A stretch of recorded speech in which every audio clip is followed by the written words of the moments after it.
أعوذ بالله من الشيطان الرجيم.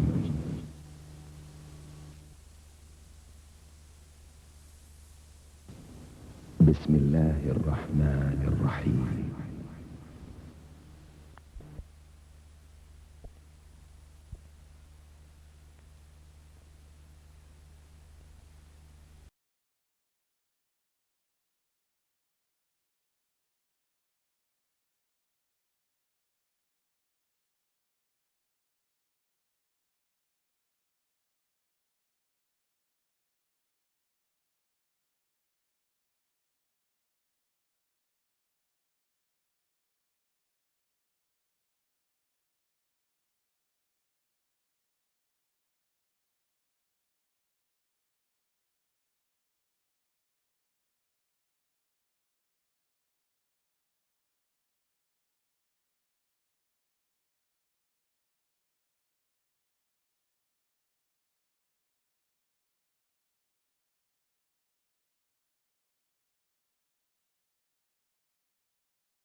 ألم يجدك يتيما فآوى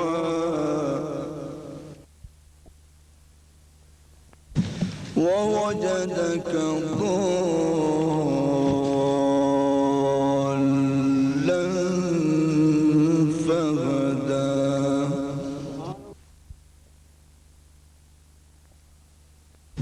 ووجدك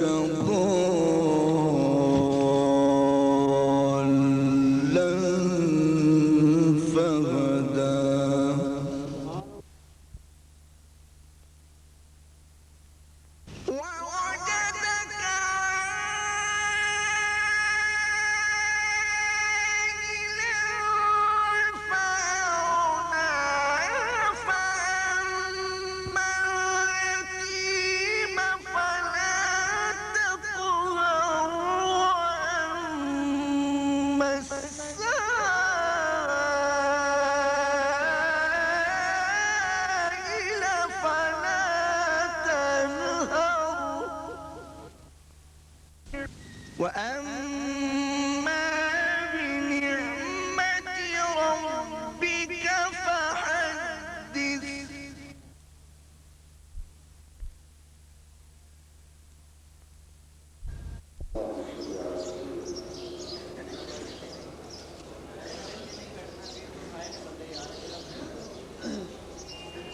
گرامی ابا جی قبلہ رحمۃ اللہ علیہ کا مجھے یاد ہے کہ ان کی زندگی کا جو آخری دور تھا، کیا آخری دور،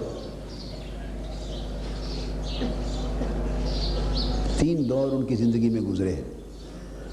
ایک ان کی جوانی کا دور تھا، اس میں علم و ادب کا بڑا غلبہ تھا جوانی کے دور میں، اور ادب میں شاعری بھی تھی. آواز بڑی کم کرو، صحیح کرو، کیونکہ تعلیم ان کی ساری لکھنؤ میں اور حیدرآباد دکن میں ہوئی تھی. کہاں؟ لکھنؤ اور حیدرآباد دکن میں، اور دہلی، یعنی ان ہندوستان کے علاقوں میں رہے کئی سالوں تک، اور وہاں تعلیم کی تکمیل ہوئی. تو ایک علمی ذوق تو تھا ہی، چونکہ دینی علوم کی تکمیل فرمائی تھی، مگر ادب کا ذوق اور شاعری کا ذوق بڑا غالب تھا. ساتھ ہی ساتھ اس زمانے میں انہوں نے بڑے شعر کہے اور بڑا منظوم کلام ہے. اتنا بڑا ایک دیوان ہوتا تھا ان کا، دیوان فرید. تو وہ بچپن میں میرے پاس ہوتا تھا، میں جب چھوٹا بچہ تھا تو وہ چوری ہو گیا، چھپ نہ سکا، سارا ضائع ہو گیا. 2-4 چیزیں اس کی محفوظ رہ گئیں جو چھپ گئی ہیں. تو جوانی کا دور جو ہے میں نے بتایا ان کا علم و ادب کے غلبے کا دور تھا بڑا. پھر وہ دور میں نے نہیں دیکھا، سنا ہے، ہماری پیدائش یا سنبھلنے سے پہلے کا دور ہے. میں نے ان کا دوسرا دور دیکھا ہے زندگی کا، جب میں تھوڑا سن شعور کو پہنچا. اور دوسرا دور بھی سمجھے آدھا گزر گیا تھا جب میں نے دیکھا شعور میں آ کر. دوسرا دور ان کا تحقیق کا، تدریس کا، دعوت و تبلیغ کا، علوم دینیہ، علوم شرعیہ کے پڑھنے پڑھانے، مطالعہ، تحقیق، اس میں حسب ضرورت مناظرہ بھی تھا، حسب ضرورت مناظرہ بھی تھا، اور ایک محققانہ نظر تھی علوم پر، مدققانہ نظر تھی، مجتہدانہ نظر تھی، استنباط تھا، یعنی بڑا علمی، فکری، تحقیقی زمانہ تھا جس میں تدریس بھی تھی، دعوت بھی تھی، تبلیغ بھی تھی. یہ دور تھا. اس میں کتابوں کے انبار میں وہ رہتے اور پڑھتے پڑھاتے ساری رات بیت جاتی. یہ دور تھا. مگر عبادت کا جو ذوق تھا اور روحانیت کا ذوق، یہ شروع سے ہی ساتھ غالب رہا. ساتھ ہی ساتھ اس زمانے میں مجھے بھی پڑھایا انہوں نے سارا، ابتدا سے انتہا تک. پھر بڑے بڑے علماء بھی ان کی خدمت میں آتے تھے استفادہ کے لیے، ان کی تحقیق معلوم کرنے، بعض مسائل پر رائے لینے، اور راتیں ان کے پاس قیام کرتے، ساری رات بیٹھتے استفادہ کرتے تھے. یہ دور گزر گیا جب زندگی کے سمجھیں آخری 8-10 سال رہ گئے، 8 سال کے قریب، 5-7 سال کہہ لیں، 5-6 سال، 7 سال، آخری دور. وہ دور مجھے بڑی اچھی طرح یاد. اس میں ساری کتابیں بھی چھوٹ گئی تھی، ساری کتابیں، پڑھنا پڑھانا مجھے پڑھایا، صرف میں رہ گیا تھا ان کا ایک طالب علم، باقی سب طلباء بھی چھوڑ دیے، پڑھانا بھی چھوٹ گیا، اور زیادہ تر تقریروں سے بھی اجتناب کرنے لگے آخری 5 سال 6 سال. تو وہ اس دور میں ان کے صرف 2 ساتھی رہ گئے تھے، ایک مصلح اور ایک مثنوی مولانا روم. مصلح یا تسبیح اور ایک مثنوی مولانا روم. تو پھر ساری کتابیں الماری میں بند کر دی تھی. تو یاد ہے کہ ساری رات ان کی ایک خاص لے تھی، ترنم تھا ایک خاص قسم کا، اس میں درد و سوز بہت تھا. سر اتنی نہیں تھی، درد و سوز بہت تھا. سر اتنی نہیں تھی. سر ہمارے سارے خاندان میں نہیں ہے، یعنی 3 پشتوں تک میں جانتا ہوں، ہماری 3 پشتوں تک کسی کی سر، یہ لہن ہوتا ہے نا، یہ خوش الحان لوگ ہوتے ہیں، اچھی آواز ہوتی ہے، وہ آواز اچھی ہمارے 3 پشتوں تک مجھے یاد نہیں کہ کسی کو ملی ہو، سر نہیں تھی. ایک خاص لہن تھا ان کا، ایک اپنا پیارا سا، اس میں درد و سوز بڑا تھا، درد و سوز اور رقت تھی.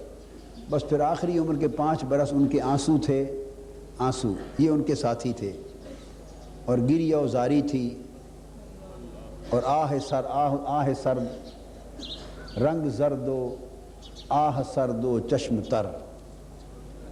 رنگ پیلا ہو گیا، ٹھنڈی آہیں نکلتی اور آنکھیں تر رہتی.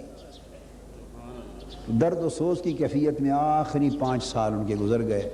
رات جب نماز سے فارغ ہوتے تو مثنوی شریف اٹھا لیتے، اور رات کے 1-1 2-2 بجے تک آہستہ آہستہ اپنا رانجھا راضی کرتے ہوئے، بس آہستہ آہستہ آواز میں درد و سوز کے ساتھ مثنوی شریف لے کے ساتھ پڑھتے اور روتے اور سر دھلتے. اسی میں رات بیت جاتی.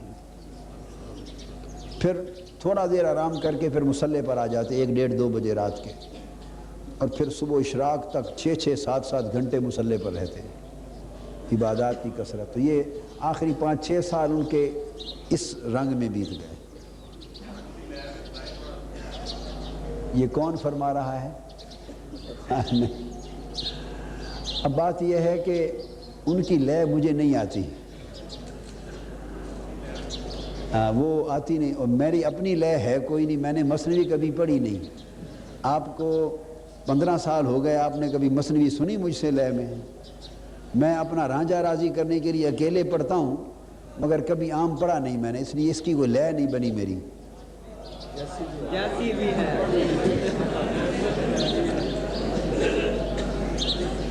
ابھی میں ٹوٹی پھوٹی پڑھوں گا آپ کے سامنے. چونکہ مجھے خود مزہ نہیں آتا اس لے کے بغیر مثنوی پڑھنے کا، لیکن صرف یہ ہے کہ وہ لے کوئی نہیں ہوگی، بس ایک نے ہوگی، لے نہیں ہوگی، نے ہوگی، سمجھ آئی؟ لے تو کہتے ہیں سر کو، ترنم کو، وہ نہیں ہوگا، نے ہوگی، ایک ٹوٹی ہوئی بانسری ہوگی، بس ایک راگ الاپے گی وہ بس ایسا ٹوٹا پھوٹا سا، جیسے بانسری ٹوٹ جائے نا تو راگ الاپتی ہے تو بڑا ٹوٹا ہوا راگ نکلتا ہے، کچھ اس کا حال بھی کوئی نہیں ہوتا سننے والے کا۔